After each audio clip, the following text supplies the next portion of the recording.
Focus of the day. Hello students, आप सभी का स्वागत है एनालिस्ट आईएएस के यूट्यूब चैनल पे।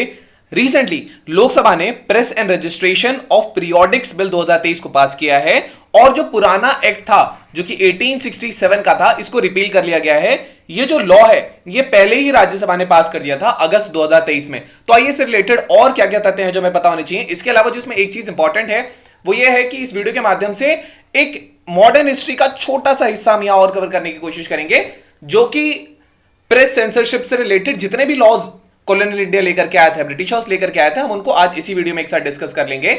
इसके सैलेंट फीचर्स क्या है, कैसे ये डिफर करता है उस पुराने एक्ट से, क्या क्या इसमें नई चीजें हैं क्या नहीं है। So let's start. अब इस एक्ट के बारे में अगर हम जानेंगे तो सबसे पहले हमें पता होना चाहिए कि जो पुरानी एक्ट थी उसमें क्या था। तो जो 1867 का एक्ट था उसका एम था कि प्रिंटिंग प्रेस या न्यूज़पेपर्स को रेगुलेट करना, भारत में उनकी कॉपीज, जो बुक्स की कॉपीज हैं, प्रिंटेड न्यूज़पेपर्स की कॉपीज, उनको प्रिजर्व करना और रजिस्ट्रेशन बुक्स और न्यूज़पेपर के प्रोवाइड कराना। बुक जो ये जो पर्पस था एक्ट का, इसमें पैम्पलेट आते थे। इनफैक्ट अगर म्यूजिक, मैप या चार्ट की कोई एक भी सिंगल शीट भी है वो भी ऐसा बुक इसमें आता था। इंटरेस्टिंगली इलेक्ट्रॉनिक मीडिया जो था वो इस परव्यू से बाहर ही था।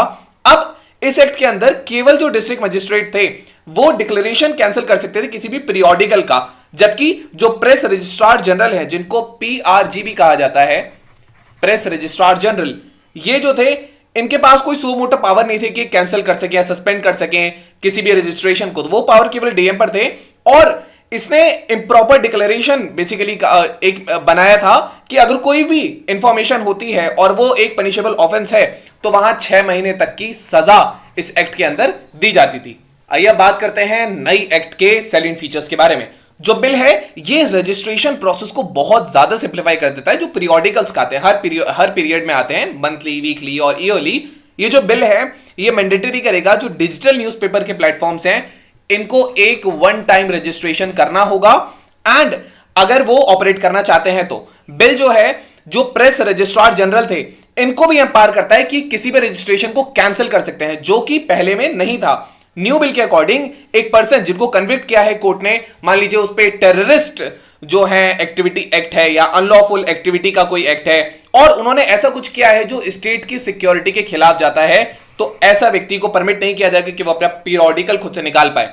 ये जो बिल है ये 2 प्रोविजंस को और हटा देता है, जिसमें पब्लिशर्स को एक डिक्लेरेशन फाइल करनी पड़ती थी डीएम के आगे, अब केवल एक ऑनलाइन इंटीमेशन देना होगा जो कि प्रेस रजिस्ट्रार जनरल के आगे भी फाइल करना पड़ेगा और डीएम के आगे भी करना पड़ेगा। लेकिन ये जो प्रोसेस है ये फिलहाल ऑनलाइन हो चुका है।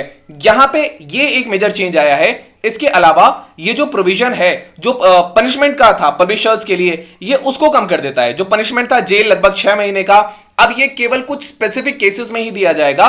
जैसे कि अगर एक पीरियोडिक है जिसका सर्टिफिकेट रजिस्ट्रेशन नहीं हुआ है और उसका सर्टिफिकेट भी नहीं है तो वहां उसको पनिशमेंट हो सकता है। या फिर अगर प्रेस रजिस्ट्रार जनरल ने इशू कर दिया है कि आप इसका सर्टिफिकेट दीजिए और 6 महीने तक वो नहीं रजिस्ट्रेशन करा पाता है, ऐसे केसेस में, एक्सट्रीम केसेस में पनिशमेंट होगी। नया बिल जो है ये एक एपेलेट अथॉरिटी की भी बात करता है। अब एपेलेट अथॉरिटी जो होगी यही अथॉरिटी जो होगी, एंड इसमें चेयरपर्सन होंगे, प्रेस काउंसिल ऑफ इंडिया होंगे, 2 मेंबर होंगे इसमें पीसीआई के, और ये अपील बेसिकली सुनेंगे अगर रजिस्ट्रेशन के ग्रांट पे रिफ्यूजल हुआ है तब, या अगर कोई पेनल्टी लगाई है, सस्पेंशन हुआ है, कैंसिलेशन हुआ है, तो people can basically approach to them. तो ये एक तरीके से इस बिल में खासकर खुल के चीजें आई हैं। अगर हम बात करते हैं कॉलोनियल एरा की तो इसमें कुछ चीजें हैं, जैसे 1799 में जब फ्रेंच एम्बिशंस बहुत ज्यादा भारत में पड़ रहे थे तो लॉर्ड बीजली ने सबसे पहला ये लॉ लेकर आए थे और ये बेसिकली प्री सेंसरशिप देता था। ये नॉर्म हो गया जिसमें आपको पहले ही सेंसरशिप की आवश्यकता पड़ जाती, तो ये एक लॉ है। इसके अलावा 1818 में एक लॉ आया, ये एक ब्रीफ रेस्पाइट था, लॉर्ड हेस्टिंग्स के साथ ही आया था, जिसने वर्च्यूज देखे थे, एक ज्यादा फ्री प्रेस हो रही थी और इसने एक काम किया था, जो ये प्री सेंसरशिप यहां लगी थी लॉर्ड बीजली ने, लॉर्ड हेस्टिंग्स ने उसको हटा दिया था। 1818 की बात है। लेटर ऑन जॉन एडम का लाइसेंसिंग न्यूज आया।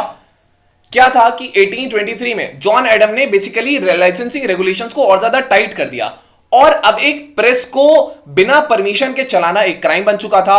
और इंडियन लैंग्वेजेस पब्लिकेशन, जैसे खास करके इसका जो मेन रोल था वो राजा राम मोहन रॉय का जो मिरात उल अकबर, ऐसे करके जो ये जो पब्लिकेशंस आते थे इनको बंद करना था। स्पेसिफिक इसका इसी के लिए था।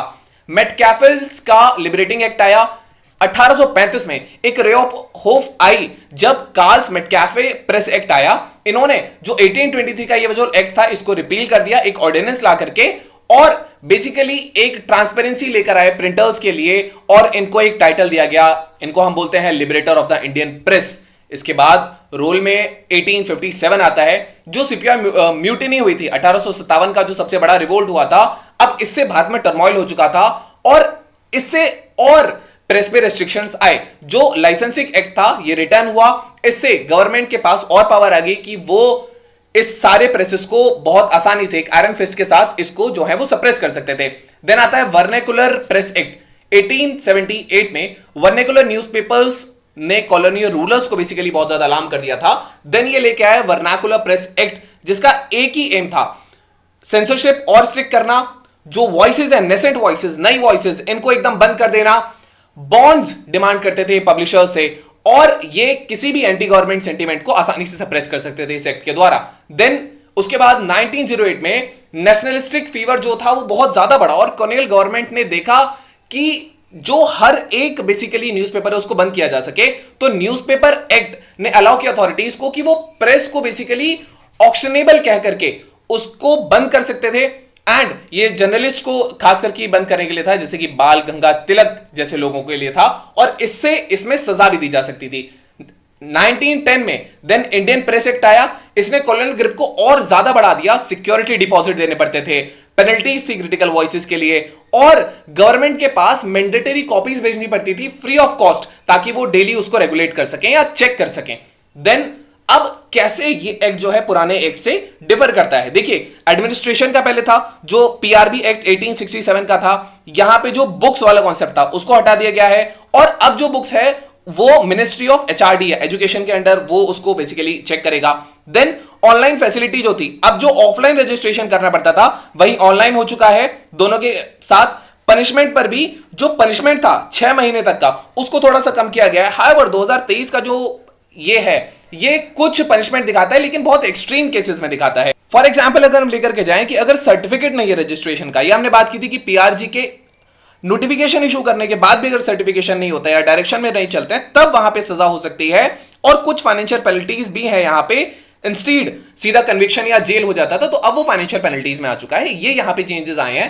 Now the question arises that which of the following statements is not true about the press and registration act of periodicals bill 2023 and it's comparison with this act of the 1867. It brings online newspapers under mandatory one-time registration for the first time. It empowers the press registrar general to cancel, suspend registration, unlike the PRB Act where only district magistrate could.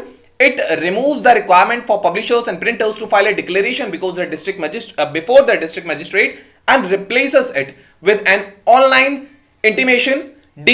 It strengthens penalties for improper declaration of information and imprisonment up to 6 months, similar to that act. Now you can type the answer in the comment section. They'll let you know if it's correct or not. I hope you all can easily answer it. Now we have today's main practice question. The question asks you that critically analyze the press and registration of Periodics Bill 2023, replacing the colonial era Press and Registration of Books Act 1867, and discuss its potential impact on the press freedom, digital media regulation, and the overall media landscape in the India. And how does it balance regulatory oversight with the constitutional guarantees of the free speech and expression? So, this was all about today's video and session. I hope you understood it very well. Thank you. Have a nice day and stay tuned with the Reyes for your better preparation.